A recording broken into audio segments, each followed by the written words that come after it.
देवा अवन्तु नो यतो विष्णुर्विचक्रमे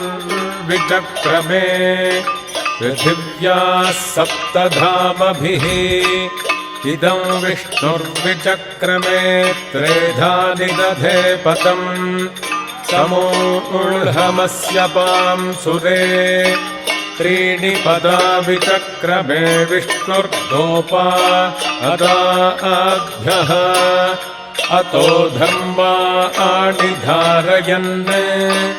विष्णोः कर्माणि पश्यत यतो व्रतानि पस्पशे इन्द्रस्य युज्यः सखा